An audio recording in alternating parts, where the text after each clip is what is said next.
Muy buenos días para todo nuestro público asistente en directo y quienes nos van a acompañar posteriormente en la revisión de este video. Una sesión más de nuestras charlas, nuestro evento ambiental, nuestro encuentro periódico que se ha venido consolidando a lo largo de este año y que nos permite tener un espacio de reflexión, de análisis, de conocimiento y de sensibilización en materia ambiental. La sesión de hoy es una sesión muy interesante que, como ustedes han visto, se denomina tóxicos ambientales, sus mecanismos, efectos y participación en la historia. Realmente es un nombre bastante interesante y que da a pensar sobre una cantidad de elementos que nos pueden acercar y nos pueden encontrar entre lo ambiental y otras dinámicas que se han dado en la historia. Y como dicen por ahí que el que es caballero repite, hoy nos acompaña en esta charla el profesor Diego Fernando Mejía Carmona, uno de los líderes participante del Comité Técnico Nacional de Gestión Ambiental, jefe de la Oficina de Gestión Ambiental de la sede Palmira. El profesor Diego es biólogo con énfasis en genética, es máster en biotecnología y doctor en ciencias biomédicas, docente de la Facultad de Ingeniería y Administración de nuestra Universidad Nacional de Colombia. Como ya lo mencioné, es coordinador, es jefe de la Oficina de Gestión Ambiental de la sede Palmira y presidente de la Mesa Nacional del Sector de Biotecnología coordinada por el SENA, entre otras cosas porque la hoja de vida del profesor Diego es bastante extensa y como lo mencionábamos en la sesión anterior que lideró el profesor Diego, todo un caballero y todo un profesional y apasionado del tema y comprometido con la acción ambiental de la universidad. Entonces, sin más preámbulo, le damos la bienvenida al profesor Diego y esperamos que esta charla la disfrutemos y aprendamos muchísimas cosas nuevas e interesantes alrededor del tema de tóxicos ambientales. Profesor Diego, bienvenido, muy buenos días. Jaime, muchísimas gracias. Muy buenos días. Gracias por esa presentación. Ya quisiera conocer al tipo del que tú estás hablando. Bueno. Profe, ni más a la modestia la dejamos al lado. Bueno, con el permiso de ustedes voy a compartir mi pantalla. De antemano me disculpo porque por un pequeño inconveniente parece que... permítanme un momentico. Bueno, hay un pequeño cambio en la versión de la presentación, con lo cual, si ustedes me permiten, haré digamos que tendré algunos cambios en las diapositivas. Yo creo que para este momento tal vez ya están viendo mi pantalla, si no estoy mal. Si me pudieran confirmar, por favor. Sí, profe, en este momento vemos ya su pantalla. Listo, muchísimas gracias. Bueno, hemos llamado la presentación Tóxicos ambientales, mecanismos moleculares y participación en la historia. Voy a tratar de bajarle un poquito de hierro a la presentación porque algunos mecanismos moleculares tal vez implican un bagaje, digamos, como muy bioquímico, con lo cual, si ustedes me permiten, voy a tratar de aliviarlo un poco y hacerlo un poco más corto en cuanto a eso. Y procuraré que la presentación tenga un poco de interés desde el punto de vista anecdótico, que sea un poco más relajada, presentando aspectos de la participación de algunos tóxicos a lo largo de la historia de la humanidad. Voy a mencionar brevemente los mecanismos en animales y los efectos de algunos de los tóxicos en animales, pero principalmente en humanos, solo que por favor no pierdan de vista que cuando hablo de los efectos en humanos estaría diciendo precisamente pues lo que puede ocurrir en cualquier animal, ¿no? No sé, la pérdida de cabello, el que se descomponga la piel, que aparezca un cáncer en algún órgano, se aplicaría tanto a animales como a humanos. Mencionaré brevemente plantas y muy poco voy a mencionar algunos microorganismos que mueren por la intoxicación por metales pesados. El itinerario va a abarcar una introducción a metales pesados muy corta, luego hablaré de algunos metales pesados como arsénico, plomo, mercurio, y luego pasaré a hablar un poco de otros tóxicos en el ambiente. Tal vez al inicio me demore mucho en metales pesados, sobre todo en arsénico, que es la primera parte, porque varios de los mecanismos de arsénico son comunes a otros metales pesados. Entonces, eso, alargarme un poco en arsénico, va a permitir que los otros mecanismos de intoxicación por plomo o mercurio, que son similares, pues podamos, digamos, pasarlos un poco más rápidamente. Para hablar un poco de metales pesados, hay que recordar que los metales presentan una altísima conductividad eléctrica, son bastante maleables, se les llama pesados porque son relativamente densos, tienen una densidad mayor a 5 gramos por centímetro cúbico, u otra medida que ustedes pueden encontrar cuando busquen en los libros es que es varias veces más denso que el agua, son alrededor de 5 o 6 veces más densos que el agua, lo cual, digamos, los permite agrupar o permite agruparlos como metales pesados. Además, estos metales pesados son muy tendientes a entregar electrones y por tanto se convierten en iones con carga positiva, que es lo que se conoce como cationes. Es importante recordar que algunos de estos metales pesados participan en funciones bioquímicas, pero normalmente en concentraciones extremadamente bajas. Y este es digamos, parte de la toxicidad, y es que si pasan de un umbral de concentración, si dejan de estar en el cuerpo a una concentración muy baja y pasan a estar a una concentración ligeramente más alta, ya se vuelven tóxicos y generan una cantidad de problemas en el organismo. Sin embargo, a pesar de todos estos puntos anteriores, lamentablemente la concentración de estos metales pesados en el ambiente no ha hecho más que aumentar, sobre todo por acciones antropogénicas, es decir, por acción del ser humano. Es un pesar porque pareciera que no podemos detenernos de esta inercia loca en la que nos hemos metido en la explotación de minería, en el uso de metales pesados para algunas aplicaciones, y estos metales no han hecho más que acumularse y acumularse en el ambiente. La toxicidad, pues es un problema, por supuesto, cada vez más importante. En algunas de las diapositivas voy a citar algunos artículos que uno podría encontrar si quisiera ampliar, solo a manera de soporte de cultura general, si ustedes lo quieren. Podría mencionar que los metales pesados más comúnmente encontrados en aguas de desecho son arsénico, cadmio, cromo, cobre, plomo, níquel y zinc, y todos ellos presentan un alto riesgo para la salud y para el ambiente. Esto es una especie de resumen de la toxicidad por metales pesados. Son una amenaza gigantesca, son una amenaza mayor. Sus efectos tóxicos, sus efectos son tóxicos, aunque un metal pesado, como en el caso del plomo, no cumplan un papel biológico. Quiero decir, algunos metales pesados podrían en cantidades muy pequeñas participar en algunas funciones biológicas. Sin embargo, algunos como plomo, aunque no la cumplan, son extremadamente tóxicos. Algunos actúan como una especie de elemento biológico o pseudoelemento biológico, con lo cual se insertan en procesos biológicos como si fueran un elemento normal. Me explico. Por ejemplo, el calcio es un elemento que tenemos en los huesos. Sin embargo, cuando hay intoxicación por plomo, el plomo puede entrar a la célula y desplazar al calcio, o desplazar al calcio en otros tejidos, como si pudiéramos decirlo como tejido, como los huesos. Entonces, esto implica que se aloja en lugares del organismo donde termina ejerciendo un efecto tóxico aún magnificado, aún mayor, lo cual, digamos, lo hace aún más peligroso. Varios de estos metales pesados interfieren con vías metabólicas. En algún momento lo vamos a tocar más adelante, por ejemplo, vías metabólicas de producción de energía para funcionar en el día, producción de ATP, con lo cual el individuo se ve débil, cada vez más débil en la medida que su intoxicación por metales pesados aumenta, y esto puede interferir con la capacidad de realizar actividades normales. Algunos de los elementos de metales pesados se pueden eliminar, por ejemplo, el aluminio es posible eliminarlo, pero otros no hacen más que acumularse en el organismo, lo cual genera un efecto crónico de largo plazo hasta que llega a concentraciones agudas, y cuando hablamos de concentraciones agudas, normalmente estamos hablando de un nivel de toxicidad que está generando problemas evidentes, ya no una intoxicación silenciosa que va haciendo su daño sin que nos demos cuenta, sino que aparecen ya síntomas terribles de manera muy notoria.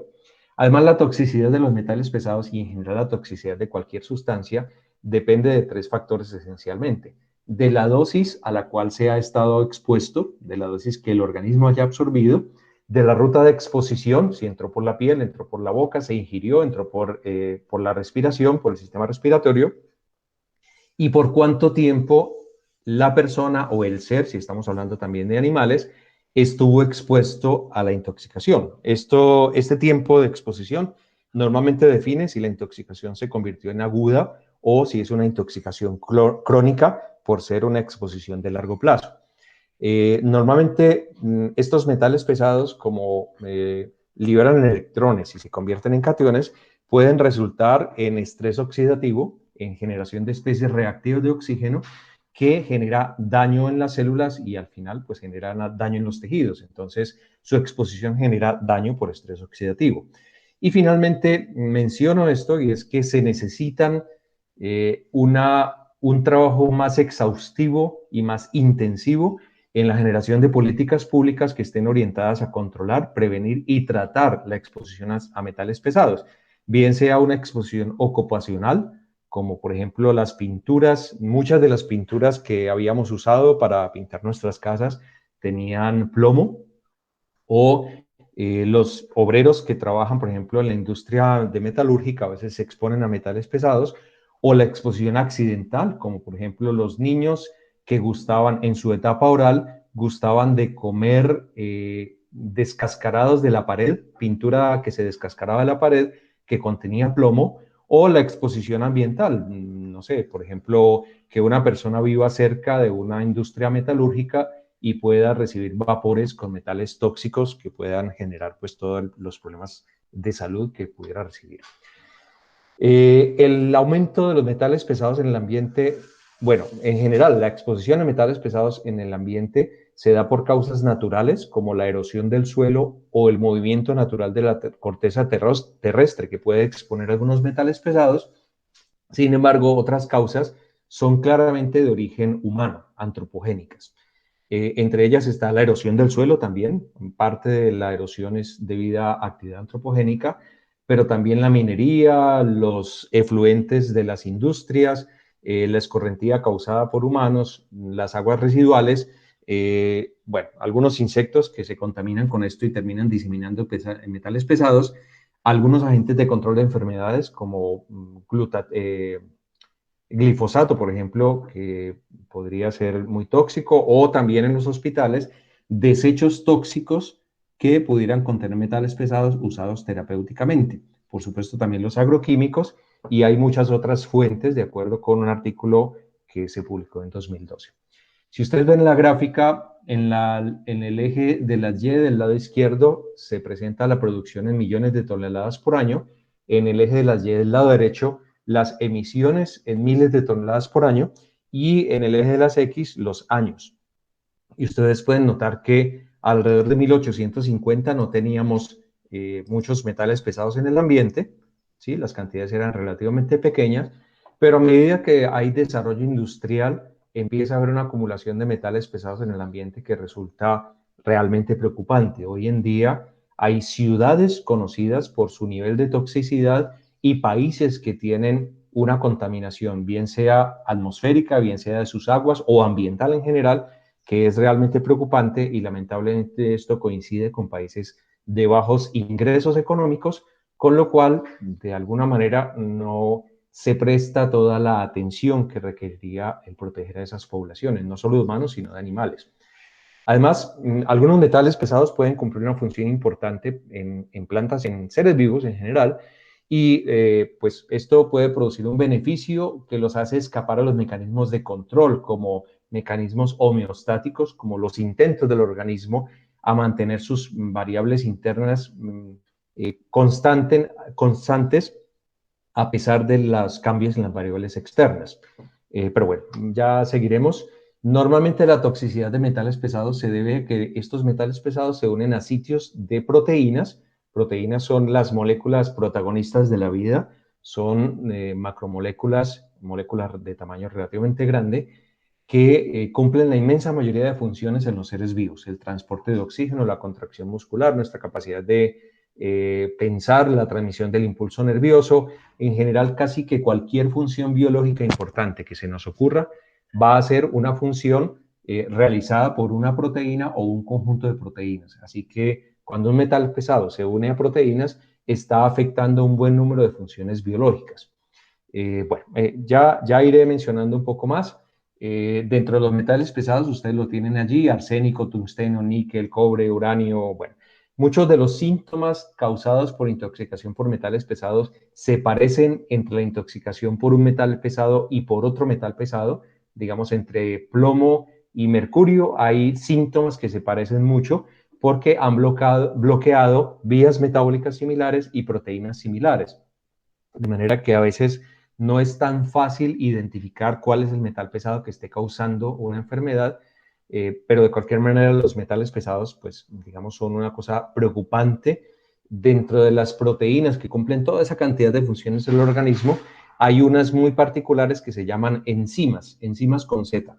Y estas enzimas normalmente son proteínas que participan en facilitar la ocurrencia de reacciones químicas y en acelerar reacciones químicas. Y como metabolismo, en últimas, podríamos decir que nuestro metabolismo no es más que todo el conjunto de reacciones químicas que ocurren en un ser vivo. En últimas, las enzimas son las protagonistas del metabolismo, son las que hacen las reacciones químicas o las que hacen que ocurran a tiempos razonables para la vida. Entonces, si bloquean las enzimas, están bloqueando vías metabólicas y esto es absolutamente crítico. Dentro de esas vías metabólicas está la producción de energía, está la producción de moléculas importantes para que nosotros mantengamos nuestra vida. Entonces, si bloqueamos vías metabólicas, estamos bloqueando nuestra vida en general y produciendo enfermedad.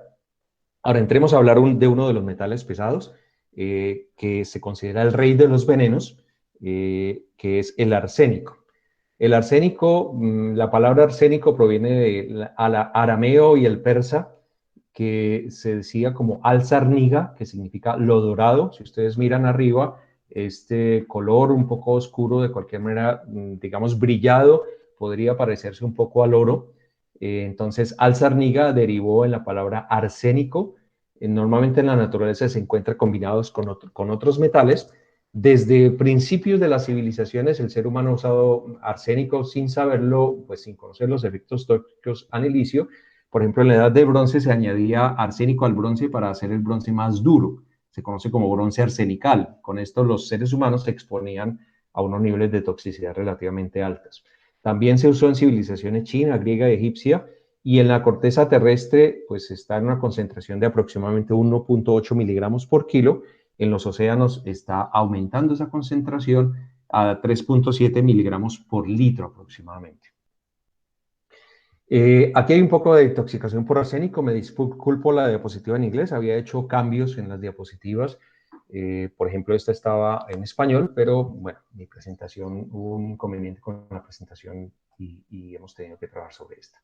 En la historia, por ejemplo, se dice que el Imperio Romano, pues digamos, usaba arsénico y varios emperadores, y por eso se dice que el arsénico siempre ha estado metido en la historia.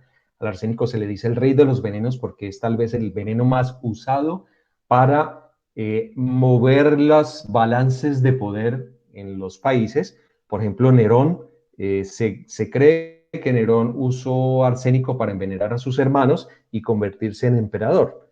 Pero bueno, vamos a ver un poquito más de los usos de arsénico por parte de personajes de la historia.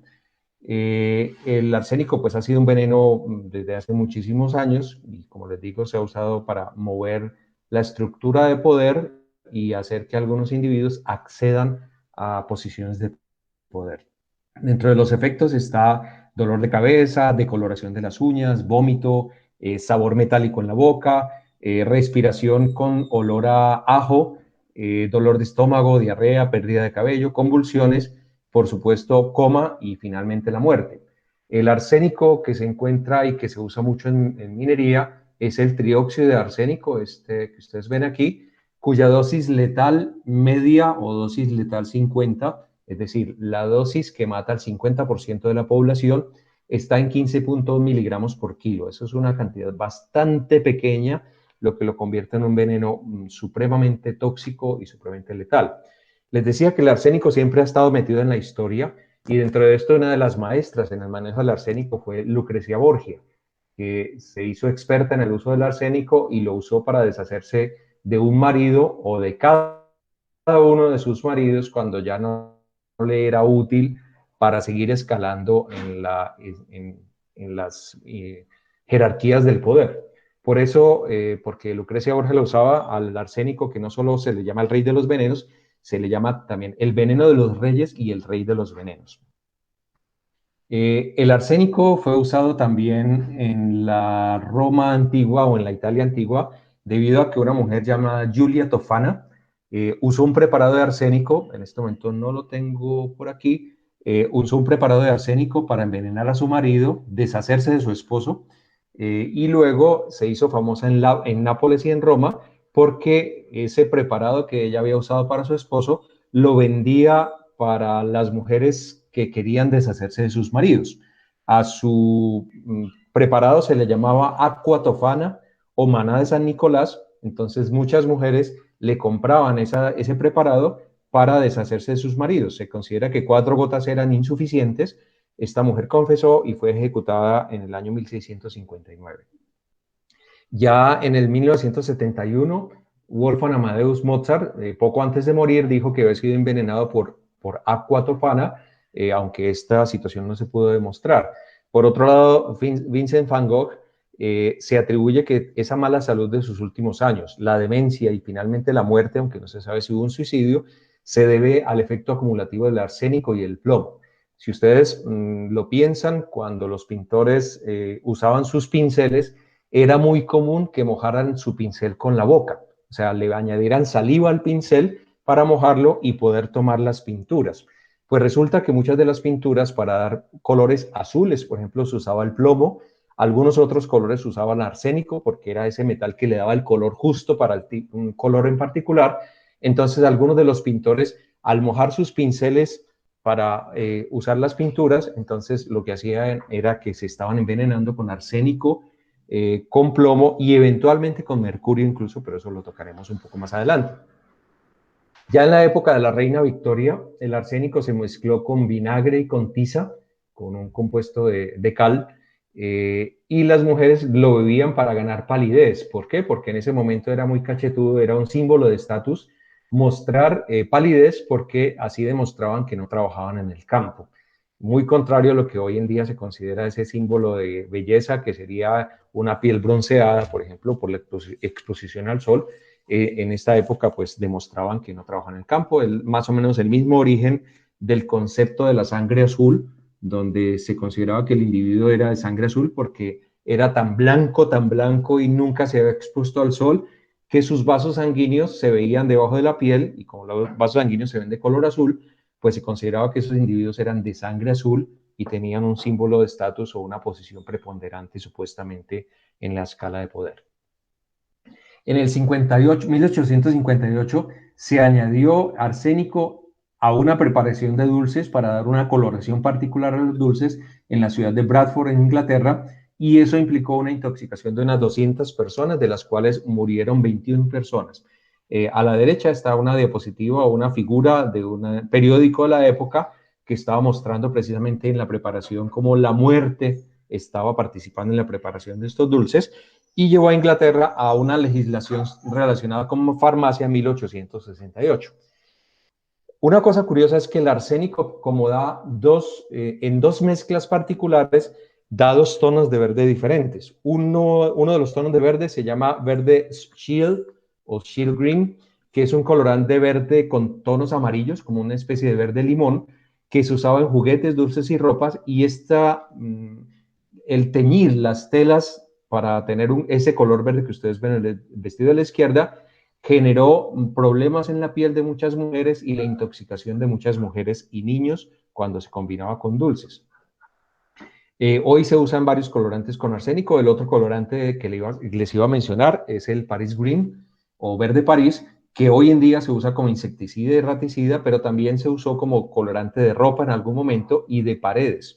Hoy se usa como colorante de fuegos artificiales para dar los colores verdes. Este Paris Green se usó como colorantes en vestidos, y esto también causó problemas de la piel y muerte en mujeres y niños en Francia y en Inglaterra de la época de la reina Victoria.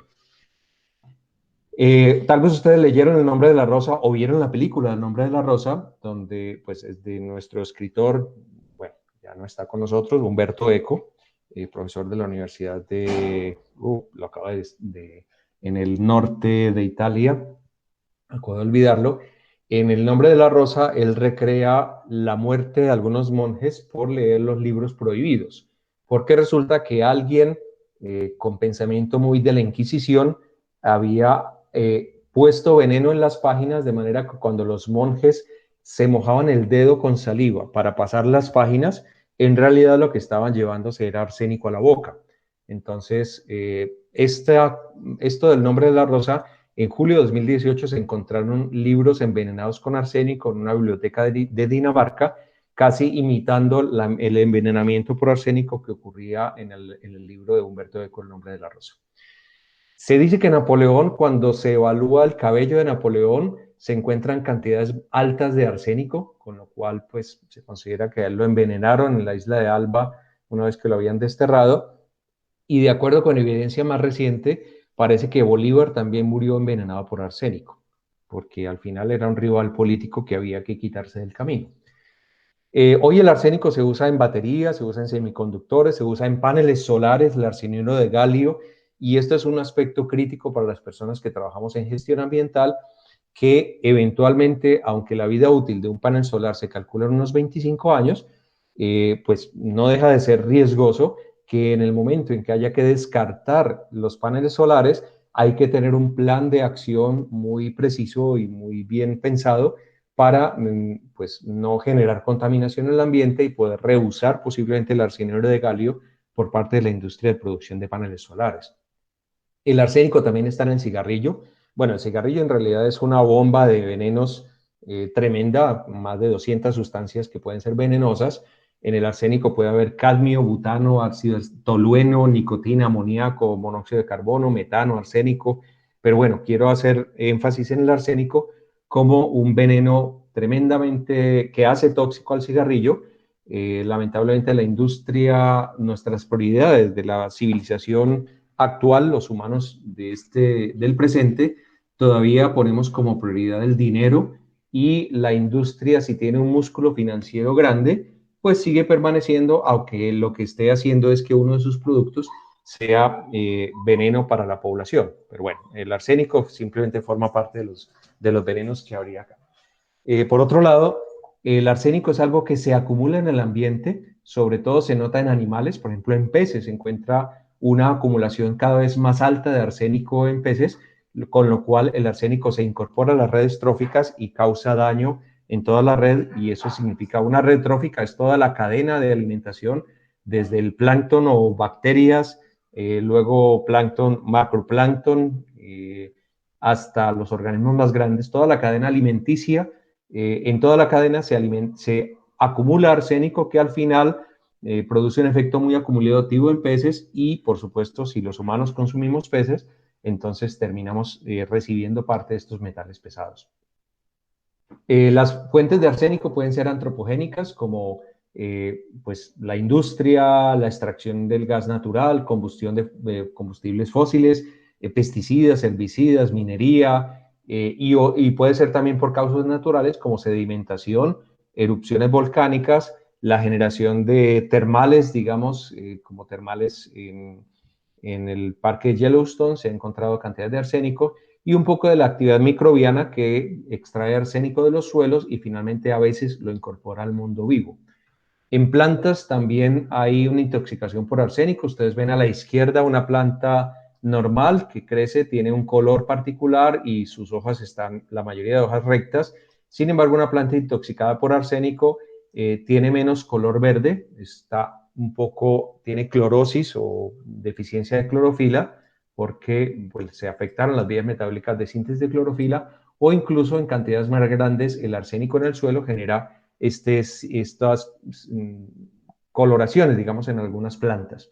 De manera que el arsénico es tremendamente tóxico en todos los seres vivos. El envenenamiento por arsénico y animales implica, ya lo mencioné, dolor de cabeza, delirio a veces, coma, parálisis, falla cardíaca, problemas digestivos, aparición de verrugas de color negro, anemia, dolor, sensación de pinchazos en algunas partes de la piel, y una síndrome que se llama la enfermedad del pie negro, que es típico de la intoxicación por arsénico. Así que podríamos, en resumen, decir que el arsénico genera daños en la piel, riesgo de cáncer en pulmón, vejiga, hígado, riñón, daños en sistema nervioso y daños en sistema circulatorio. Aquí hay un poco de la piel envenenada por arsénico. En bajas dosis puede producir dolores de cabeza, cefalea, confusión, diarrea y somnolencia. Y en dosis medias puede causar convulsiones, cambios en pigmentación de las uñas, como pueden ver ustedes acá, y bueno, algunos otros problemas. Sin embargo, el envenenamiento agudo implica normalmente una reacción violenta que implica vómito, a veces el vómito es sanguinolento, diarrea, sangre en la orina, calambres, pérdida de cabello, bueno, convulsiones y al final el individuo puede entrar en coma y la muerte. Y no solo estamos hablando de humanos, insisto, estamos hablando también de animales y lo menciono porque lamentablemente los humanos de alguna manera hemos considerado a los animales como seres tan inferiores que no nos preocupamos por la muerte de muchos animalitos. Entonces, a uno le dicen incluso a muchas personas que aman a su mascota y que sufren porque su mascota tiene un problema de salud. Uno escucha frecuentemente a las personas decir, ah, pero qué pendejada, solo es un perro, solo es un gato, solo es un animalito. Y hemos menospreciado la vida de animales, lamentablemente, en los paradigmas bajo los que funcionamos hoy en día. A largo plazo, dentro de sus efectos, lo he mencionado, incluye cáncer. Previo a este cáncer aparece el oscurecimiento y lesiones en piel, deficiencia de vitamina A porque se produce una interrupción de la vía de síntesis de la vitamina A y de la vía de absorción de vitamina A, relacionado a su vez con problemas cardíacos y ceguera nocturna. Y bueno, la dosis mínima letal en adultos ya de 70 a 200 miligramos por kilo por día, lo cual nos cambia. En la figura que ustedes ven ahora en pantalla, esto representa una diapositiva, presenta, perdón, una proteína donde se ha insertado un trióxido de arsénico. ¿Sí? El punto con los metales pesados es que frecuentemente ingresan al sitio activo de las proteínas, donde las proteínas cumplen la función, por ejemplo, si son enzimas, aceleran reacciones químicas y de esa manera bloquean vías importantes para el mantenimiento de la vida. Entonces, esto es crítico porque, por supuesto, resulta ser multifactorial, afecta muchas funciones. Entonces, por ejemplo, arsénico al interactuar con proteínas o con nuestros ácidos nucleicos como el ADN o DNA generan muerte celular, pues muerte de las células, genera especies reactivas de oxígeno, genera inhibición de la reparación del DNA, problemas en el procesamiento de los genes y proliferación celular que conduce a cáncer, con lo cual pues hay varios problemas relacionados con este arsénico.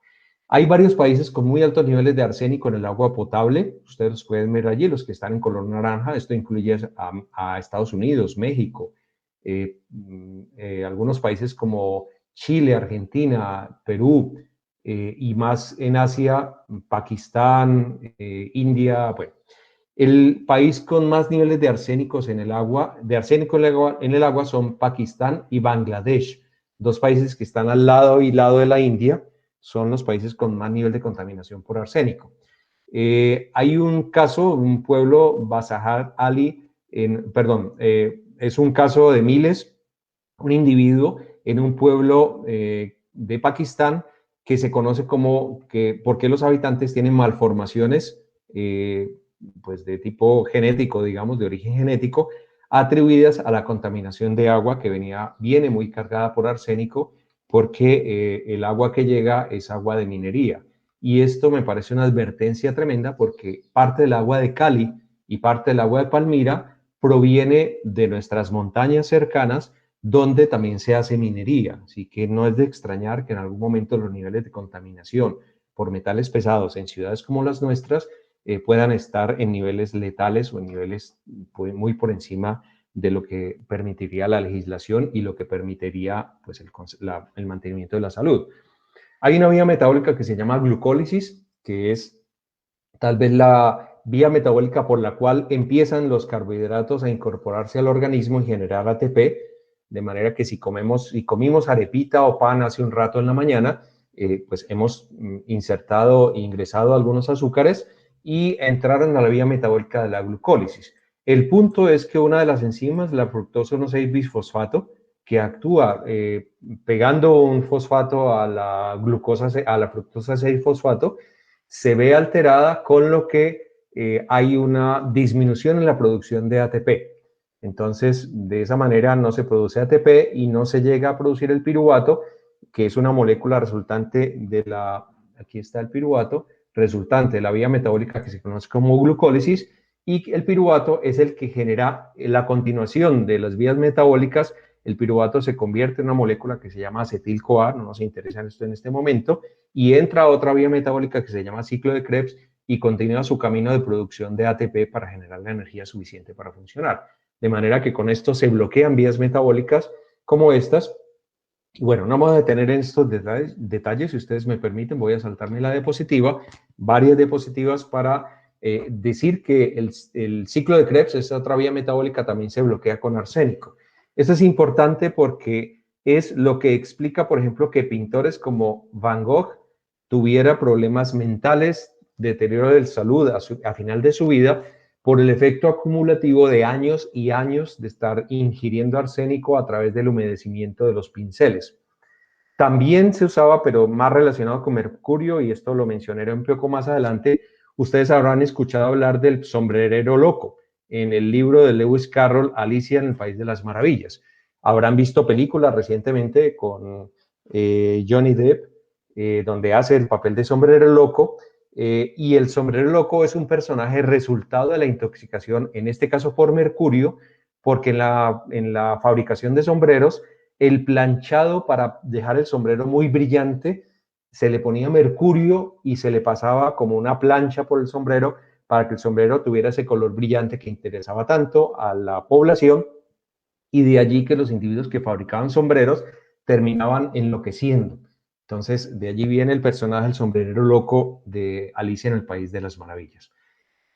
Bueno, me voy a saltar algunas diapositivas. Como les digo, estas son preparadas, se habían eliminado en la presentación actual. En plantas, pues ya lo había mencionado, el envenenamiento por arsénico causa problemas en el metabolismo de los vegetales, se reduce el crecimiento vegetal, se reduce el desarrollo de las raíces, se desarrolla una pérdida de color verde porque no se sintetiza clorofila para realizar fotosíntesis, por tanto disminuye la fotosíntesis, se afecta el flujo de agua y hay un daño directo a las proteínas, a los ácidos nucleicos y a las grasas que forman parte de las células, de la membrana celular, con lo cual hay problemas importantes, pues también, por supuesto, en vegetales.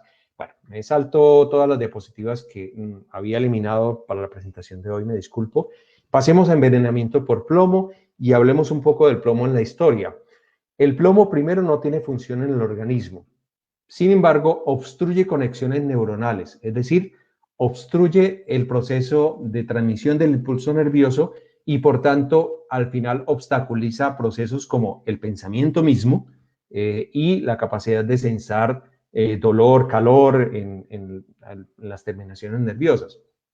Por eso el plomo genera cambios en el comportamiento que se parecen a como que el individuo tuviera retraso mental o que estuviera loco.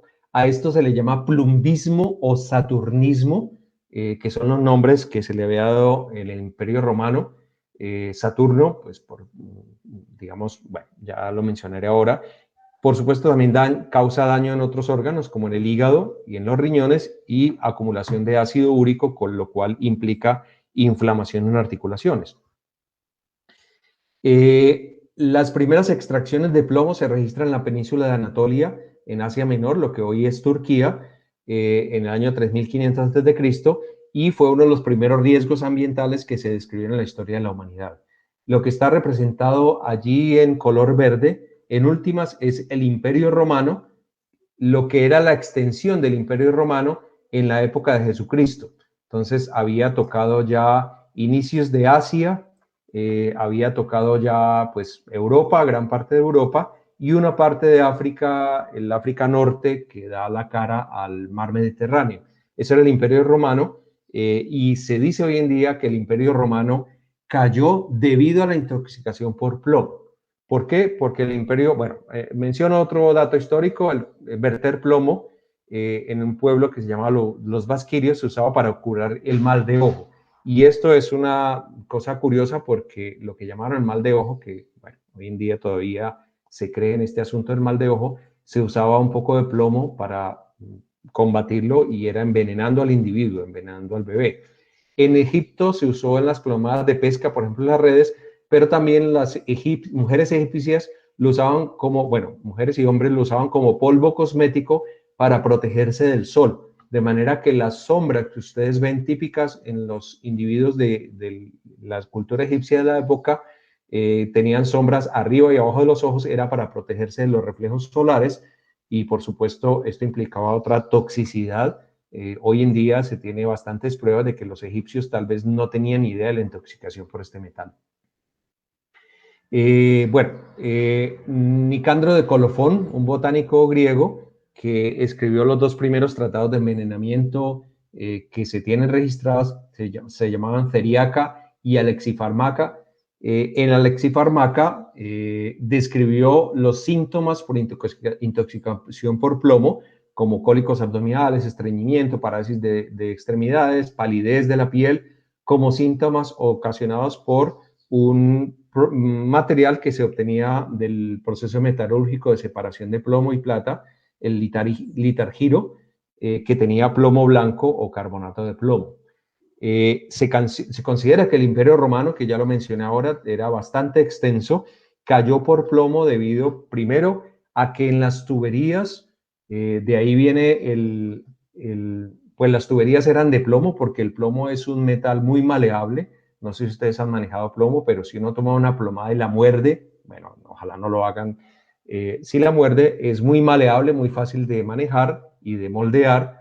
Entonces las tuberías de los acueductos romanos tenían plomo, tenían tuberías de plomo, de ahí viene precisamente la plomería, como el individuo que se dedica al trabajo de las tuberías y del llevado de agua a diferentes puntos de una casa. El plomero pues viene precisamente de la palabra plomo, porque las tuberías tenían plomo. En Roma el plomo afectó a todas las clases sociales, los esclavos que lo extraían el plomo o trabajaban en la fabricación de las tuberías, por ejemplo, y las clases sociales más altas, porque a los romanos se les hizo la mar de sabroso el sabor dulce que adquiere el vino cuando se sirve en copas de plomo. No sé si ustedes han probado plomo por curiosidad, al menos de niño yo lo probé, no sé si eso generó problemas mentales. Bueno, es que el plomo tiene un sabor dulzón.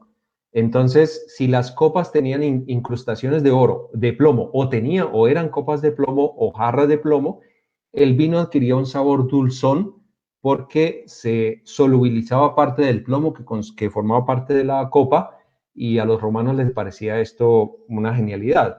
Y esto explica que algunos de los emperadores como Calígula, Nerón, bueno, en este momento solo para mencionar dos, al final de su vida se comportaban como individuos locos o como individuos que tenían retraso mental. En realidad no era eso, era que toda la población se estaba envenenando por plomo y estaba teniendo los síntomas de la acumulación por plomo.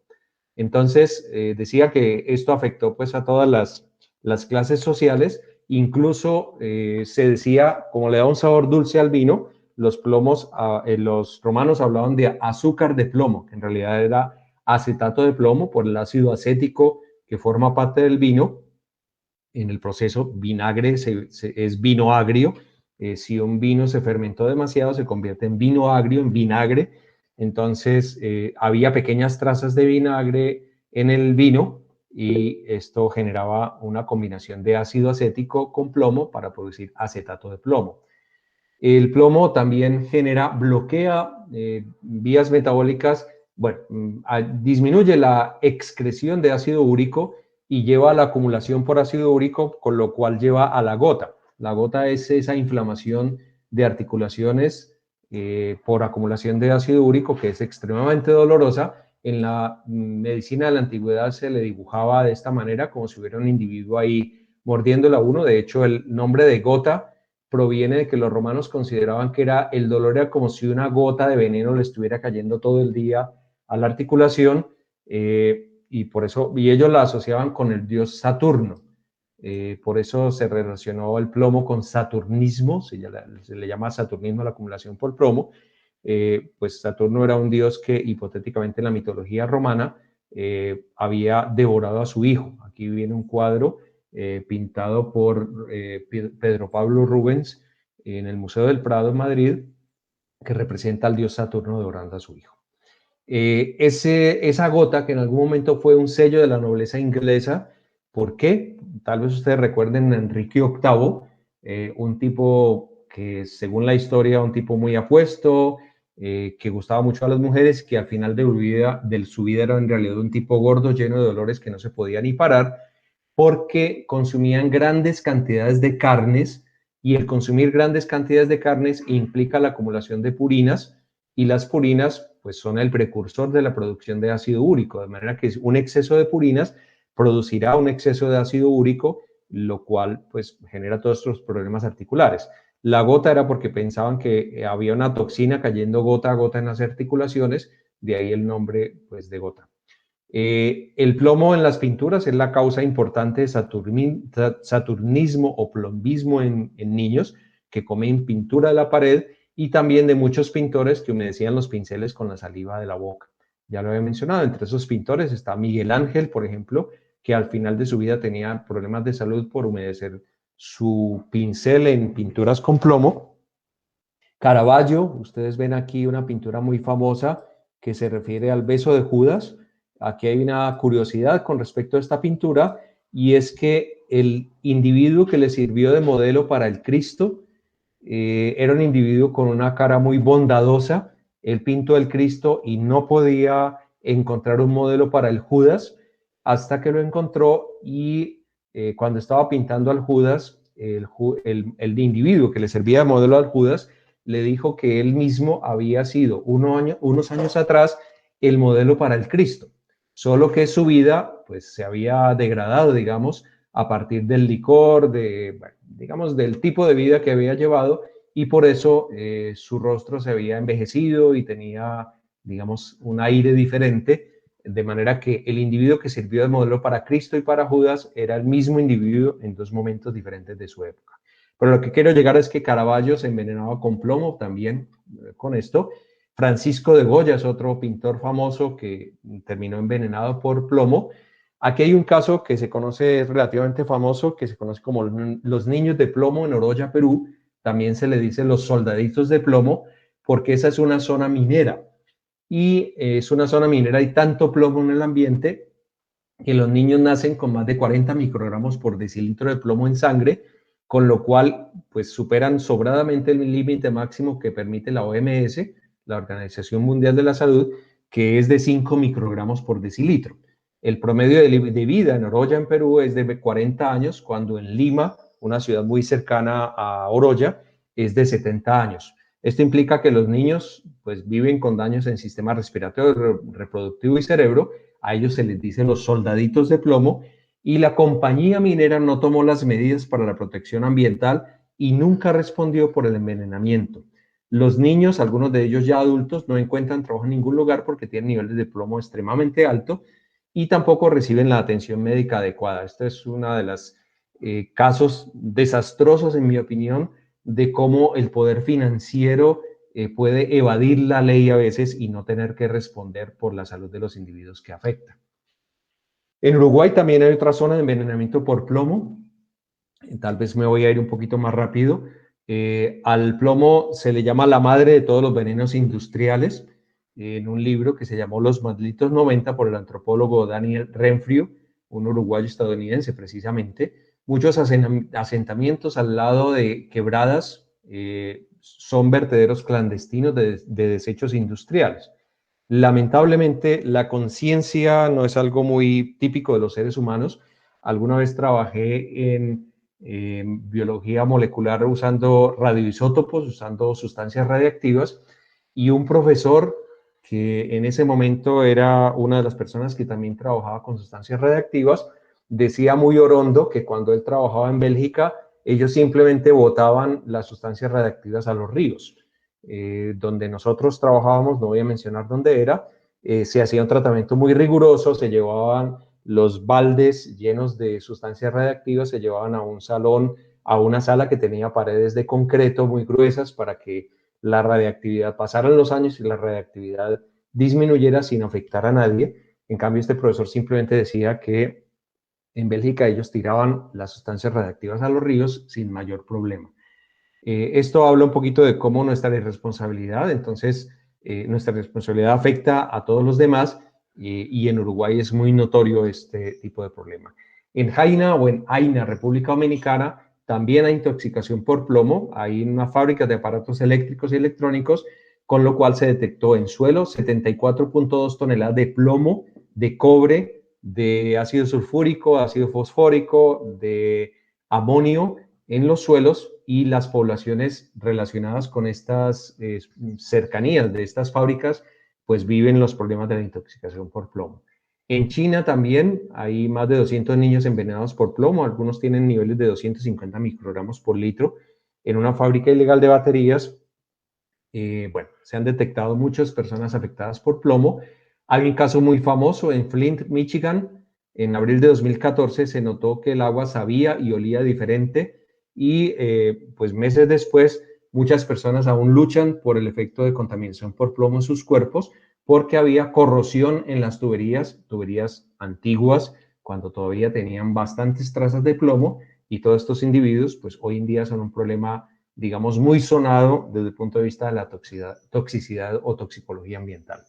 En 2017 también se detectó intoxicación en campos de refugiados en Kosovo, los refugiados de la guerra de los Balcanes, por los hijos de los individuos que eran de Albania o de Kosovo, que habían colaborado con los serbios en el conflicto de la antigua Yugoslavia, la guerra de los Balcanes. Bueno, esos desechos industriales habían llegado a las poblaciones de refugiados, generando todos los problemas de salud que ya hemos mencionado. En 2018 se detectaron en aguas de Tabasco, en Chiapas, al sur de México, aguas envenenadas por plomo y cadmio, y entonces empezaron a aparecer animales muertos como los manatíes, también reptiles y aves por envenenamiento debido al plomo. El plomo hoy en día se usa en baterías, se usa en balanceo. Ustedes cuando llevan el automóvil a alineación y balanceo, normalmente a las llantas, a la parte metálica de la llanta se le ponen pesas con plomo para balancear. También se usa en municiones y por supuesto en la pesca en las plomadas. Lamentablemente en Colombia, aunque creo que hay una ley reciente sobre disminución del plomo en la gasolina, históricamente se ha usado tetraetilo de plomo como un aditivo para mejorar la explosividad de la gasolina, mejorar la combustión de la gasolina, y esto generó pues que los gases de los automóviles pues salieran con restos de plomo que se incorporaban a la atmósfera con toda la toxicidad relacionada con ello. Hasta donde conozco, hay ya una norma que regula la cantidad de plomo en Colombia. Sin embargo, creo que esto no es tan masivo, digamos, en todo el país. El plomo causa que más de 600.000 niños al año tengan discapacidad intelectual. Más de 143.000 personas mueren envenenadas al año por plomo. El 99% de los niños afectados viven en países de bajos ingresos. Esto es un pesar. Es uno de los 10 químicos que más afecta la salud de los individuos. Aquí el plomo está lamentablemente en uno de los lugares preponderantes de los lugares más contaminados del mundo. Entre ellos está Los Ángeles, Ciudad de México, El Cairo, Yakarta, Indonesia, La Oroya en Perú, Pekín y otras. Según la revista Forbes, las ciudades más contaminadas son El Cairo, Nueva Delhi, Egipto, en India, El Cairo en Egipto, Pekín, Moscú, Estambul, Shanghai y bueno, Buenos Aires. Por supuesto, también hay contaminación en otras ciudades como Chernobyl en Ucrania, donde ocurrió pues la tragedia de la planta nuclear que se salió de control. Pero digamos que esto llama la atención, o quiero llamar la atención sobre esto, es que es absolutamente preocupante que haya ya ciudades famosas por los niveles de contaminación y que tantas personas y tantos animales estén viéndose afectados por la contaminación que genera la actividad humana. En 2015, la exposición a plomo causó cerca de 500.000 muertes y la pérdida de 9.3 millones de años de vida acumulados por discapacidad. La exposición al plomo es responsable de casi poco más del 12% de la discapacidad intelectual, que idiopática, en mi opinión, es una de esas palabras que usan los médicos para decir que no conocen el origen de una enfermedad. Entonces, la discapacidad intelectual que no se identificó asociada con alguna causa particular normalmente más o menos un 12% es causada por plomo, de cardiopatías que generan muerte de los tejidos, 2.5%, etcétera. Es la mayor carga de contaminación en países de ingresos bajos y medianos. El plomo en el ambiente proviene de diferentes fuentes, de desechos urbanos, de la fundición, del exhausto de los carros, de las chimeneas de las fábricas, de aditivos que se pusieron en la gasolina, de fertilizantes, pesticidas, etcétera. Estas son algunas de las fuentes de contaminación por plomo. En humanos y animales, por supuesto, el plomo también es uno de los componentes de los más de 200 venenos. Hay autores que dicen que hay más de 1000 venenos en el cigarrillo. Pero bueno, más de los 200 venenos en el cigarrillo también se debe a toxicidad por plomo. Bueno, me voy a saltar algunos de los síntomas. Normalmente en bajos niveles, pues hay un deterioro de la capacidad intelectual, bajo crecimiento, dificultades en la lectura, aprendizaje, pérdida del oído, comportamiento anormal, y en altos niveles es evidente el retardo mental, pueden aparecer convulsiones y por supuesto el coma y la muerte. Bueno, estos son algunos de los síntomas que se pueden observar en intoxicación por plomo. Creo que me los voy a saltar para poder avanzar con todo lo que tenemos por presentar. Bueno, me voy a saltar unas cuantas diapositivas. Normalmente el plomo se une fuertemente a las membranas y afecta la distribución del calcio porque el plomo puede reemplazar el calcio en los huesos, por ejemplo, y también afecta, entonces, al afectar el calcio, afecta la actividad de enzimas, de proteínas que dependen del calcio para funcionar, lo cual implica afectar la síntesis del grupo hemo de la hemoglobina, lo cual hace que el individuo no pueda captar oxígeno tan adecuadamente como si estuviera en condiciones normales, y afecta a otras cuantas proteínas como la bomba sodio-potasio ATPasa, y bueno, a nivel renal interfiere con la conversión de vitamina D. En animales, hay un síndrome muy conocido en animales que se llama el síndrome de las alas caídas. Cuando una ave está intoxicada por plomo, no puede levantar las alas. Entonces, digamos que esto es uno de los síntomas, y en animales acuáticos, pues no hay eclosión de los huevos, hay anemia, hay oscurecimiento de la parte dorsal, se degenera la aleta caudal, la cauda es cola, o sea, es la aleta de la cola, y lo cual implica que muchos peces terminan muriendo. Hoy en día los atunes son uno de los peces que se sabe que tienen metales pesados como mercurio y eventualmente plomo. En otros animales como anfibios hay alteraciones en la piel y en la sangre. Hay hipertrofia, por ejemplo, del hígado, del vaso y el estómago, aumenta la salivación y hay retraso, pues, de la transformación de los procesos hasta llegar al adulto. Hay retraso en todo el proceso metamórfico. En mamíferos hay convulsiones, alteraciones visuales, dificultad de aprendizaje, etcétera, muy relacionado con los síntomas que hay en humano, que al fin y al cabo no somos más que un animal, un mamífero más. Bueno, hay envenenamiento de corta duración, como envenenamiento agudo, que es intenso de corta duración, es cuando se alcanzan niveles de 100 a 120 microgramos por decilitro, con los síntomas que ustedes ven en la diapositiva, o un envenenamiento crónico, que es repetido de bajo nivel y ocurre por un tiempo prolongado, y normalmente es cuando ocurre cuando se alcanzan niveles entre 40 y 60 microgramos por decilitro. Bueno, el plomo también genera estrés oxidativo, lo había dicho, y perdemos la capacidad de eliminar los radicales libres, con lo cual hay deterioro celular y deterioro de los tejidos finalmente. El estrés oxidativo pues causa envejecimiento prematuro. Un poco lo que ustedes ven en esta manzana, resultado del deterioro de la manzana es resultado de la oxidación del conjunto de especies reactivas de oxígeno, y es, digamos, me parece una buena representación de lo que ocurre en nuestras células y en nuestros tejidos por estrés oxidativo.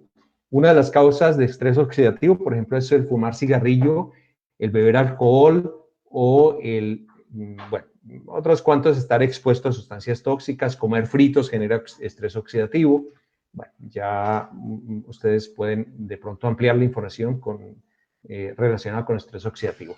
Les decía que el plomo puede reemplazar al calcio en algunas proteínas, y por eso, si reemplaza el calcio, pues por supuesto habrá problemas óseos en el caso de acumulación por plomo en los huesos, que genera, pues, problemas muy dolorosos, digamos, en los individuos intoxicados.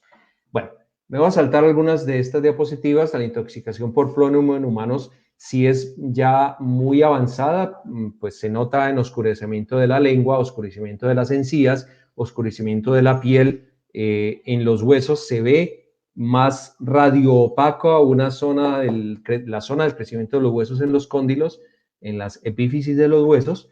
Y, por supuesto, este síndrome de las alas caídas también se puede dar en individuos donde hay una parálisis del nervio radial izquierdo y el individuo no puede mover fácilmente sus manos. En plantas, el plomo tiende a acumularse en raíces y en partes aéreas. Hay reducción, igual que con arsénico, reducción del crecimiento vegetal, reducción de raíces, etcétera, que ya lo habíamos mencionado un poco antes. Y hay un daño directo a las proteínas, ácidos nucleicos y lípidos.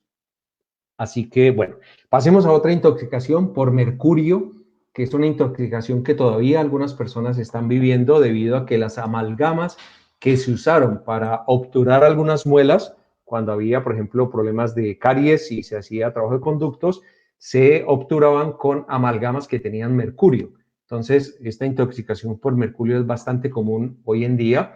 El mercurio es un metal muy interesante que a uno le gustaba. Alguna vez rompí de niño un termómetro para poder jugar con plomo porque me parecía muy divertido estas goticas con una alta tensión superficial, etcétera.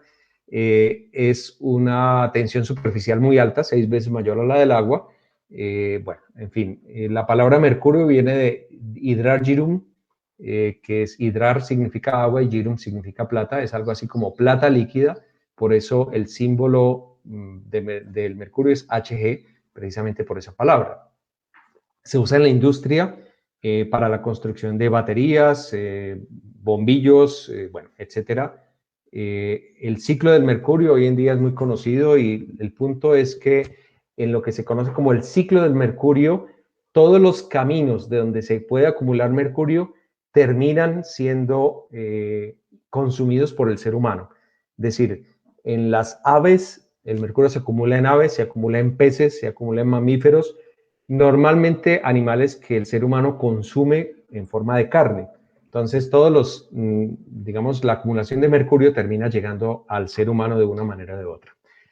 Ya que hablamos de mercurio, entonces hablemos un poco de esa historia que les mencioné, el síndrome de Minamata, que nuestro querido profesor de la primera conferencia, de este ciclo de conferencias, lo mencionó en algún momento en acumulación por mercurio, cuando nos comentó, en la segunda conferencia, perdón, nos comentó un poco de intoxicación por mercurio en algunas bahías de Colombia. Este síndrome Minamata es una bahía en esta parte de Japón, esto es todas las islas japonesas. Minamata es una pequeña bahía. Allí había una fábrica pues que usaba metales pesados y generó envenenamiento por mercurio. Entonces les decía que el síndrome de las alas caídas que se podía dar en aves se parecía en algo, en este caso a la intoxicación por mercurio, donde el individuo termina con un doblez anormal en su muñeca y las manos y los dedos terminan teniendo pues una especie de entumecimiento en manos y pies. Hay debilidad muscular, pérdida de la visión y daños en la audición y en el habla. En casos extremos, la intoxicación por mercurio conduce a locura, parálisis, coma y muerte pocas semanas después de que hayan empezado los síntomas. En la fotografía que ustedes ven a la derecha hay un individuo, Tomoko Uemura, una víctima de Minamata, precisamente en la intoxicación por plomo. La fábrica que no respondió por ello se llamaba Chiso Corporation, es una fábrica de productos químicos en Minamata, producía antes fertilizantes y luego expandió sus productos a acetileno, acetaldehído y otros. Al final respondió muy poco por la intoxicación de estos individuos porque ellos tiraban sus desechos en la bahía de Minamata. Y otra situación que hemos vivido en Cartagena, por ejemplo, con la fábrica Alcalis de Colombia, que vertía sus derechos a la bahía de Cartagena, acumulando mercurio también en la bahía. Este síndrome, el Ministerio de Salud de Japón, una vez que los certificó como pacientes intoxicados por mercurio en Minamata, se les compensó con $917 si eran adultos, $275 por año a niños. Los parientes de fallecidos, si ustedes miran las cifras son irrisorias. decir, el deterioro de salud y el problema de salud que se generó y muerte de los individuos no se ve compensado por unas cifras de poco menos de $1.000, pero esto es de nuevo lo que ocurre con las industrias que tienen músculo financiero para mover un poco la ley e influir y quedar fuera del alcance de la responsabilidad que deberían asumir. El mercurio se usa en la extracción por oro, extracción de oro. Esto se ve en minería ilegal en nuestros farallones de Cali, en las montañas cerca de Palmira, donde se usa mercurio para poder obtener esa amalgama que permite aislar el oro y obtenerlo finalmente puro. Entonces, los mineros normalmente tienen intoxicación por mercurio y las aguas a donde se vierten, por ejemplo, en Marmato, aquí en Colombia, terminan yendo a los ríos y acumulándose en los peces y en los organismos que toman agua de estos ríos. El mercurio, como les decía, se ve usado en odontología, en las amalgamas. Hoy en día, pues si alguien tiene amalgamas, lo más probable que le recomiende su odontólogo es que se haga cambios de amalgama por las resinas actuales para disminuir esa intoxicación. El mercurio también es otro de esos elementos que se acumula en la cadena alimenticia y, por supuesto, al final, animales grandes que son el tope de la cadena alimenticia, como los atunes, algunos tiburones, terminan teniendo grandes cantidades de mercurio. Por eso el atún hoy en día es una comida, digamos, que muchas personas prefieren evitar porque podría tener ciertas trazas de mercurio y otros metales pesados, pues, digamos, en las carnes, y por eso pues, se buscaría evitarlo. El mercurio afecta hoy en día a más de 15 millones de personas, es un problema gigantesco, sin contar animales, plantas y al ambiente en general. Pareciera que el ambiente, como no tenía un doliente, hoy en día cada vez más personas son conscientes del daño ambiental, pero como los animales, las plantas y el ambiente en general no tenían un doliente, no eran una figura jurídica que se pudiera defender en los tribunales. Hoy en día, en algunos países ya el ambiente tiene representación legal y por eso ya se puede enjuiciar, digamos, a las compañías que han venido generando contaminación, bueno, lo cual implica algunos cambios y esto nos interesa desde el punto de vista ambiental.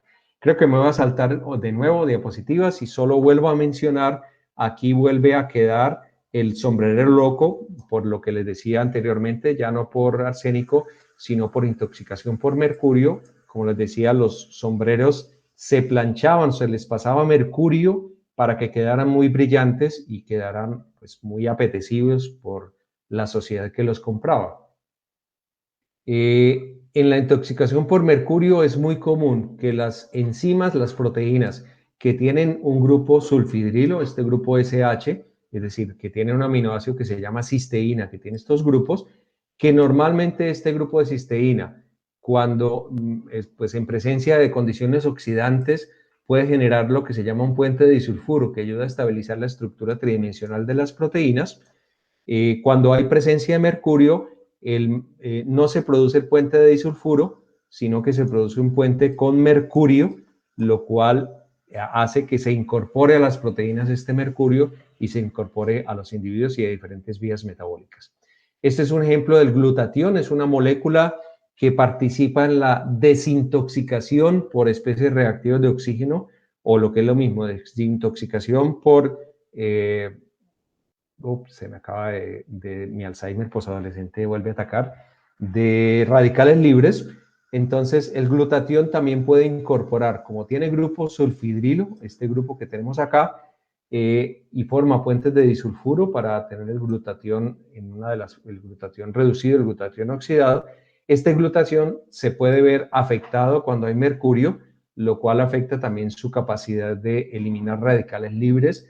Por tanto, la intoxicación por mercurio puede generar la acumulación de radicales libres en el organismo, generando lo que hemos mencionado, todos los problemas de deterioro celular y envejecimiento, finalmente deterioro de los tejidos.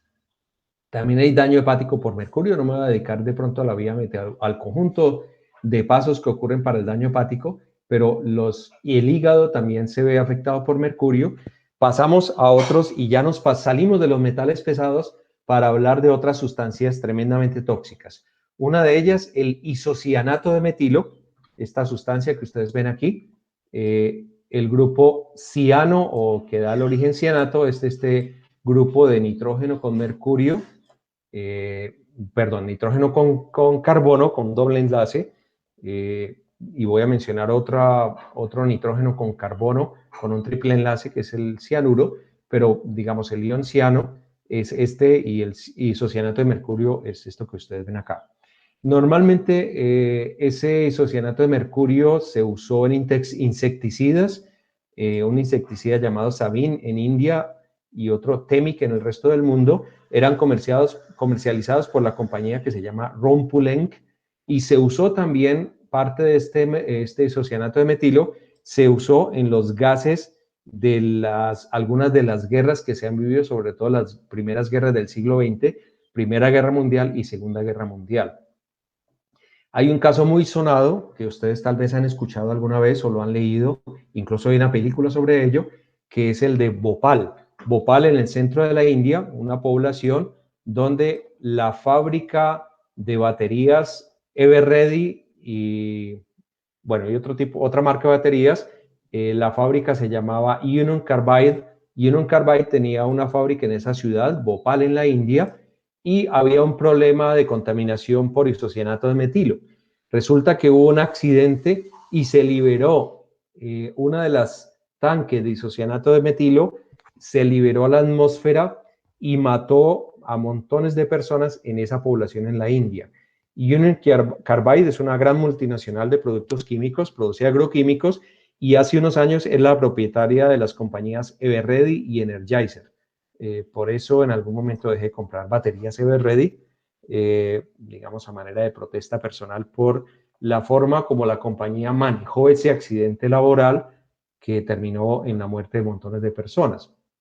Hubo un escape de isocianato de metilo que es 2 veces más pesado que el aire, lo que significa que ese isocianato de metilo no se evaporó yéndose a la atmósfera, sino que se quedó a nivel del suelo, a nivel de la altura de la población.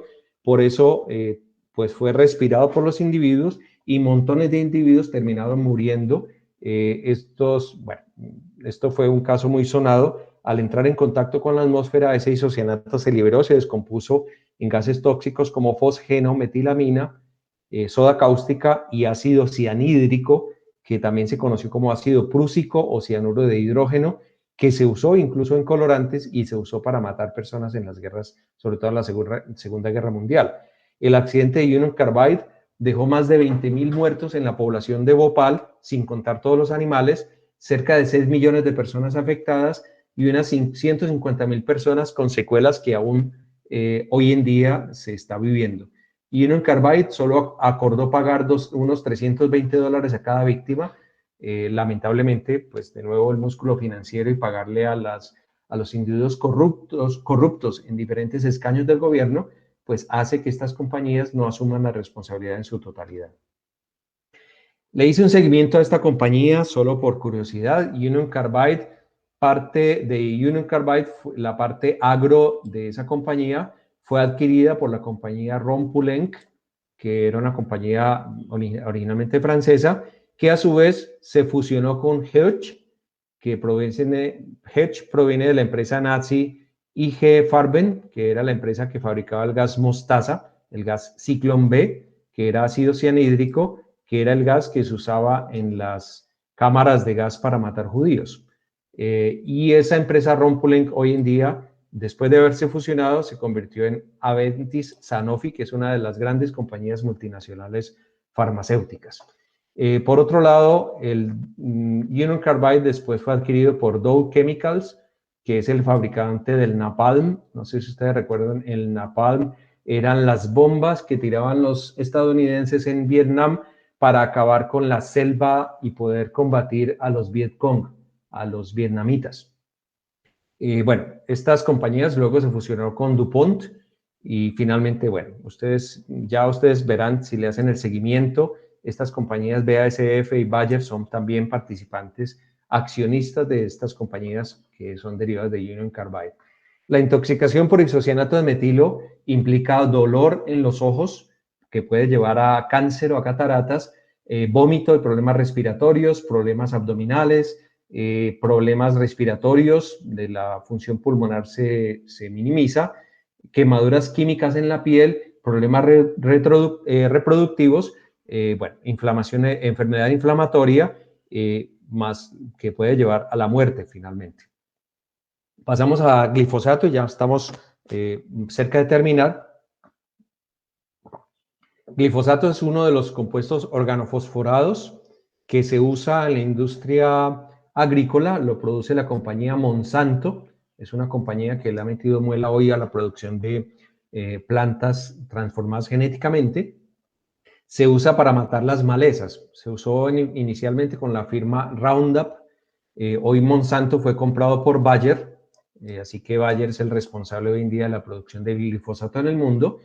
Glifosato se insertó al Plan Colombia. El Plan Colombia se llamó originalmente Plan para la Paz y el Fortalecimiento del Estado, que fue un convenio entre Andrés Pastrana y Bill Clinton con los objetivos hipotéticos de revitalizar la economía, terminar el conflicto armado y luchar contra el narcotráfico, y específicamente luchar contra las FARC. Algunos analistas políticos creen que los objetivos en realidad eran justificar la expansión de la influencia estadounidense en la región, pero bueno, eso no me quiero meter en los asuntos políticos. Según la OMS, el glifosato puede producir cáncer hepático, de páncreas, de riñón y linfomas. Según Greenpeace, hay otros impactos crónicos como defectos de nacimiento, cáncer, defectos neurológicos, incluso parece estar implicado en la generación del mal de Parkinson y efectos agudos por el uso directo del producto por los agricultores y la exposición de los habitantes. El glifosato, me va a saltar esto. El glifosato se usa para matar las hierbas, entonces un trigo sin glifosato pues tendrá crecimiento, digamos, en este caso se nota el envenenamiento por glifosato. Anoche me llegó un artículo recientemente publicado donde se confirma epidemiológicamente todo el efecto negativo del glifosato en los individuos, efectos que siempre se han negado aquí en Colombia, como que no eran el causante de los problemas de mutaciones y problemas en los campesinos. Esta semana salió un artículo que confirma que efectivamente sí lo es. El glifosato en plantas también genera una cantidad de problemas que no me voy a detener a tocar ahora. Bueno, aquí es un experimento de plantas de rábano expuestas a diferentes concentraciones de glifosato. Estas son fotos tomadas hasta 120 días después de la exposición a glifosato, donde se nota el deterioro de las hojas y la pérdida de clorofila en las hojas. Bueno, me salto un poco estas diapositivas para comentar que el glifosato genera mutaciones en embriones. Aquí, por ejemplo, un embrión que ya no tiene ojos, pues debido a la exposición por glifosato. Noten aquí un cerdito recién nacido que no tiene brazos y pues no terminó de madurar su piel precisamente por la exposición a glifosato en los últimos 25 días del embarazo de su madre. Estas son otras mutaciones, digamos, en animales que nacen porque su madre se expuso a glifosato, defecto de nacimiento. El glifosato se conoce de la marca Roundup, que las personas que trabajan en la industria agrícola pues lo conocen. Se sabe que el Roundup genera un montón de problemas en la piel, tumores en ratas, bueno, etc. En niños, la intoxicación por glifosato causa defectos de nacimiento, mutaciones, cáncer y otra gama de enfermedades, con lo cual parte de nuestros campesinos que no tienen tampoco mucha voz jurídica han estado expuestos a glifosatos por el famoso Plan Colombia. Bueno, voy a saltar a pasar al cianuro como otro de los venenos. El cianuro, el ion ciano es este triple enlace entre carbono y nitrógeno con carga negativa. Ese es el grupo ciano, que también se conoce como grupo nitrilo. De este grupo ciano o nitrilo se derivan muchos compuestos como acetonitrilo, que se usa en guantes de laboratorio, cianuro de hidrógeno o ácido cianhídrico, que era el gas ciclón B, del que voy a hablar, usado en la Segunda Guerra Mundial. El cianuro lo encuentran ustedes ligeramente en yuca. Lo que pasa es que uno jamás se come una yuca cruda, uno cocina la yuca, con lo cual rompe este enlace entre carbono y nitrógeno y elimina el cianuro de la yuca. Pero también se encuentra en almendras, se encuentra en algunas algunos otros frutos, en cerezas, por ejemplo, y otros productos vegetales, pero se encuentra en cantidades tan pequeñas que pues, no genera problemas importantes de salud. Les decía que pues, los pintores usaban un colorante que se llamaba azul de Prusia o azul berlinés, con el que, por ejemplo, está pintado este cuadro de Vicente Van Gogh, si no estoy mal, está pintado con ese tipo de azul, lo cual pues ya nos lleva a imaginar fácilmente cómo se estaría intoxicando este individuo al estar mojando su pincel en saliva. Pero además el azul de Prusia se usó mucho en los uniformes militares, porque era un azul muy llamativo y se usaba en vestidos para la realeza, con lo cual la intoxicación se podía hacer muchísimo más masiva en los individuos que usaban todos estos uniformes militares o estos vestidos. Les decía que el gas ciclón B, el cianuro de hidrógeno o ácido cianhídrico, se usaba en las cámaras de gas, en los campos de exterminio para asesinar a los judíos. De hecho, los alemanes nazis usaban cápsulas de cianuro que tenían cosidas en el cachete, digamos, en el lado interno de su boca, con lo cual se suicidaban si eran atrapados. De hecho, Erwin Rommel, el zorro del desierto, se le obligó a suicidarse con cianuro por haber participado en un atentado contra Hitler. Heinrich Himmler, un oficial nazi de alto rango, que construyó los campos de exterminio, mal llamados campos de concentración, también se suicidó mordiendo una cápsula de cianuro que tenía cosida dentro de la boca cuando lo arrestaron en Luxemburgo. No solo Hermann Göring, también uno de los oficiales más poderosos y cercanos a Hitler, se suicidó con cianuro antes de enfrentar los juicios de Nuremberg. Bueno, hay un pueblo nazi cuando entraron los aliados y los soviéticos, entraron a ese pueblo, miles de ciudadanos mordieron cápsulas de cianuro y se suicidaron para no enfrentar, digamos, todos los cargos que podría venir con la pérdida de la guerra mundial. Eva Braun, la esposa de Hitler, la esposa de Hitler, se suicidó en el búnker de Berlín antes de que los soviéticos llegaran, cuando ya invadieron Berlín y ingresaron. Se suicidó ingiriendo cápsulas de ácido prúsico, cianuro de hidrógeno, y luego de ello Hitler se suicidó de un disparo en la cabeza para enfrentar las consecuencias.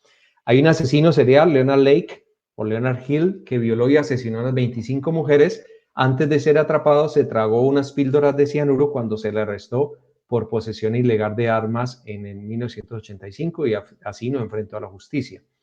El envenenamiento con cianuro pues proviene de fumar, por ejemplo, en un área cerrada, implica alteraciones mentales, confusión, desorientación, hollín en la boca, digamos, el mismo hollín que veo en los sartenes, en la parte externa expuesta al fuego, y la muerte puede ocurrir unos 6 minutos después de inhalar cianuro concentrado, bien sea en la forma de ácido cianhídrico. Normalmente la hemoglobina queda irreversiblemente bloqueada con cianuro, con lo cual tenemos problemas respiratorios y no podemos captar el oxígeno. Me salto los mecanismos. Hay una cosa llamativa, y es que cuando la hemoglobina no puede soltar el oxígeno porque el cianuro ha ingresado a la hemoglobina y ha producido que no pueda soltar ese oxígeno, entonces el individuo queda muy rojo.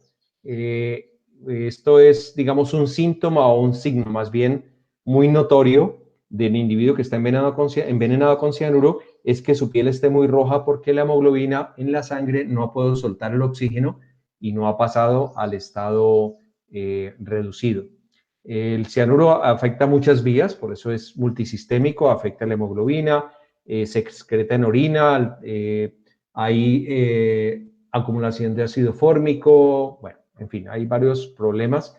Pasamos a otro veneno que se llama ricina. Ricina del ricino, que es un aceite que la gente consume para purgarse porque genera una reacción muy violenta y hace que el cuerpo inmediatamente lave el contenido estomacal y lave el intestino. La ricina es algo que se encuentra en una planta que se llama higuerilla. Yo de niño jugaba, disculpen estas confesiones, no las debería hacer. Uno tomaba estas frutas de higuerilla, que las ponía en una cauchera y así podía pegarle a los amiguitos en las guerras que uno simulaba cuando era niño. La semilla de ricina son estas, las semillas que están dentro de la higuerilla ya secas, tienen alto contenido de ricina. El aceite de ricino no contiene ricina porque ha sufrido un proceso de calentamiento antes de producir el aceite de ricino, por eso normalmente el ricino no es letal. Sin embargo, la ricina es una sustancia tremendamente tóxica que tiene mucha fama porque se usó en algo que se conoció como el asesinato del paraguas. Y es que había un espía búlgaro, Georgi Ivanov Markov, que descubrió la KGB, que era un doble espía, es decir, que también le estaba enviando información a los ingleses. Entonces la KGB lo asesinó en una aparente tropezón con un individuo. El individuo iba caminando y se tropezó con otro tipo que lo punzó con el paraguas. En realidad, cuando lo punzó con el paraguas, le estaba disparando unos balines que estaban impregnados de ricina. Entonces, este espía búlgaro, Georgi Ivanov, murió días después por diarrea y todos los problemas derivados de haber sido envenenado con ricina porque le dispararon estos balines con huequitos que estaban llenos de ricina. La ricina es una RIP, una Ribosome Inactivating Protein, una proteína que inactiva los ribosomas y por tanto bloquea la síntesis de proteínas, generando toda una gama de problemas en el individuo, ya que no se pueden renovar proteínas en el organismo. Es una arma que hoy en día se considera una potencial arma de bioterrorismo porque es relativamente fácil producir ricina.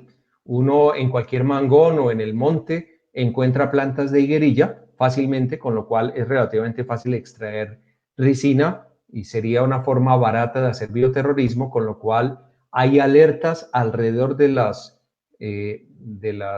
la potencial intoxicación por ricina como ataques terroristas.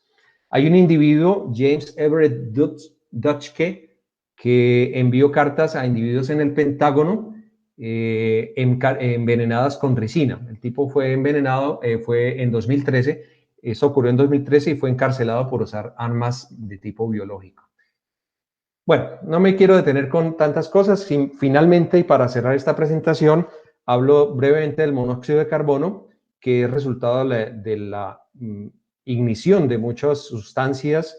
El monóxido de carbono no se puede ver, no se huele, es inoloro, no se puede oír, no se puede detener, con lo cual es extremadamente tóxico. La intoxicación por monóxido de carbono es letal porque el monóxido de carbono entra a la hemoglobina y bloquea la hemoglobina. Se inserta en la hemoglobina estableciendo un enlace covalente, con lo cual pues hay un problema allí. Por eso los calentadores de gas deberían instalarse en la parte exterior de las casas mirando hacia los patios para que sus gases de monóxido de carbono no ingresen al resto de la casa o se le ponga chimeneas, tubos para que el monóxido de carbono que se genere vaya a otros lugares.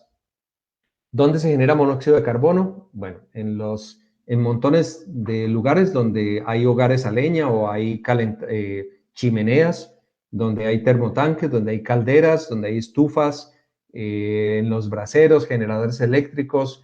Bueno, se genera monóxido de carbono. Ante los síntomas de intoxicación por monóxido de carbono, uno debería primero abrir las puertas y ventanas para que entre aire nuevo y se desplace el monóxido de carbono, salir del ambiente contaminado y acudir a un hospital cercano. El monóxido de carbono genera problemas como pérdida de la conciencia, convulsiones, problemas cardíacos, daño cerebral y muerte cuando es una exposición alta. Cuando es media genera un dolor de cabeza pronunciado, permanente. Hay somnolencia y la frecuencia cardíaca, hay taquicardia, hay frecuencia cardíaca elevada. Y cuando la exposición es baja, hay dolores de cabeza, náusea y cansancio. Esto es resultado de, por ejemplo, el uso de gas domiciliario o gas para cocinar puede producirse monóxido de carbono. El monóxido de carbono, por supuesto, es absolutamente letal. Habría que controlar las instalaciones de gas, evitar la combustión a leña en la medida de lo posible y evitar usar motores en espacios cerrados.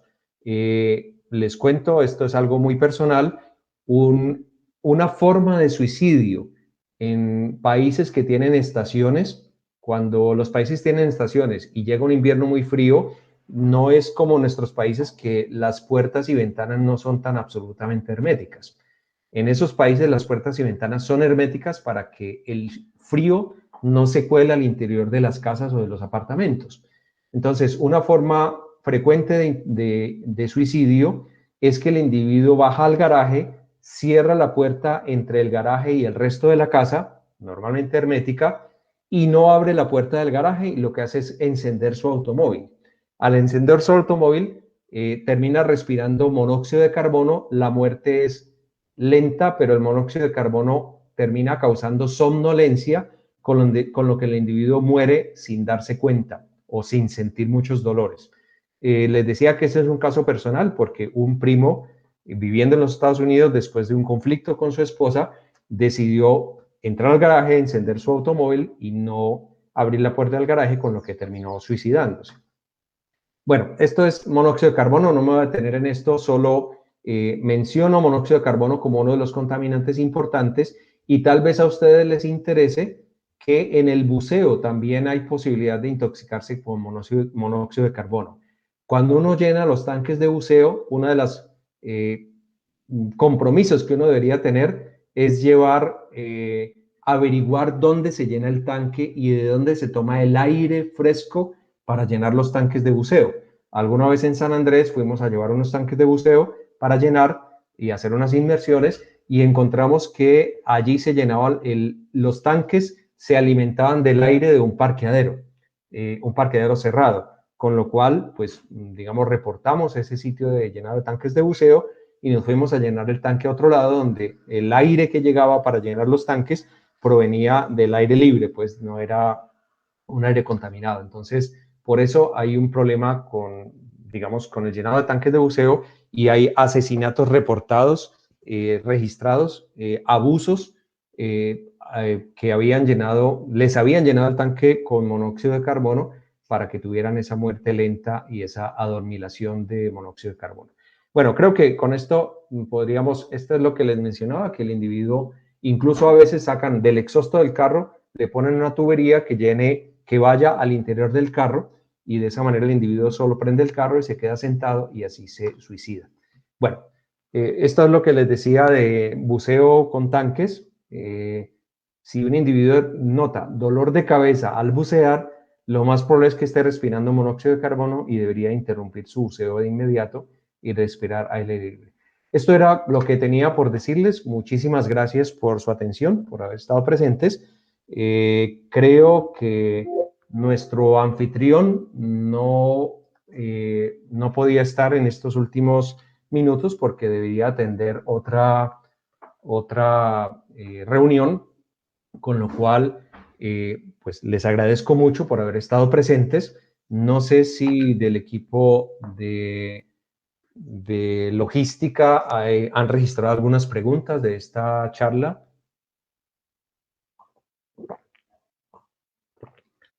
Hola, profe, buenos Muy días. buenos días. Sí, por acá por el chat del Facebook tenemos a Paola Gómez. Nos dice, excelente presentación. Profe, ¿qué nos puede contar sobre el asbesto? Ese también es un contaminante que genera gran preocupación actualmente. Bueno, no tengo mucha información sobre asbesto, solo podría decir que ese contaminante genera problemas respiratorios y es muy común tener asbesto. Ustedes saben que los trajes de algunos bomberos están hechos de asbesto.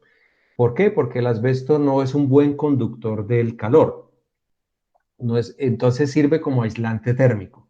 Hace años, en las casas, en los sitios donde había altas temperaturas, normalmente se ponía asbesto en los techos, al mismo tiempo que hoy en día se pone fibra de vidrio, eh, con lo que cuando el techo empezaba a deteriorarse, los individuos terminaban respirando asbesto.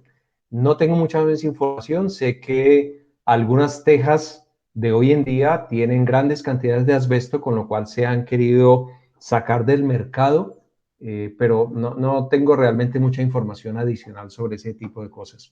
No sé si tienen ustedes pues alguna otra pregunta. Bueno, creo que Ya Jaime Gavilán, nuestro anfitrión, no está. No sé si, Nasli Vanessa, si sabes si hay otras preguntas. No, no, señor, en el momento no me registra ninguna otra inquietud para la charla. Vale, muchísimas gracias. ¿Te queda posible, por favor, poner la diapositiva con nuestra próxima presentación?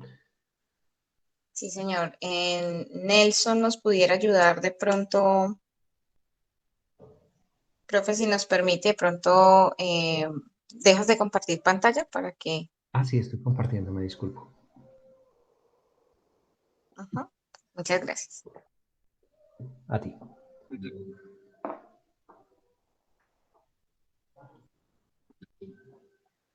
Listo, profe, ya está en pantalla la diapositiva. Dale. Muchas gracias.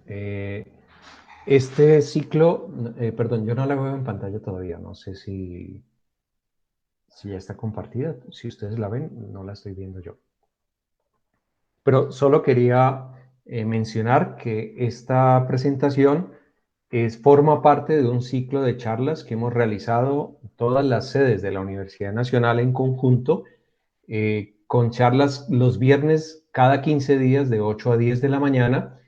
Y esta es nuestra penúltima charla. Les invitamos a la próxima, que es de hoy en 15 días, donde la sede Tumaco de la Universidad Nacional muy amablemente ha ofrecido presentar con un profesor que lamentablemente por razones de salud, razones muy personales, no pudo presentar en esta semana, y tendremos esa charla de hoy en 15 días. Les invitamos a estar presentes en este mismo canal de Facebook Live, a que por favor estuvieran ustedes con nosotros. Les agradecemos mucho, muchas gracias por su atención, muchísimas gracias a todo el equipo logístico que permite que estas charlas sean posibles. Gracias bueno, a todos los asistentes, muy amables. Esperamos verlos dentro de 15 días, al viernes a las 8 de la mañana, con nuestra próxima presentación. Muy amables.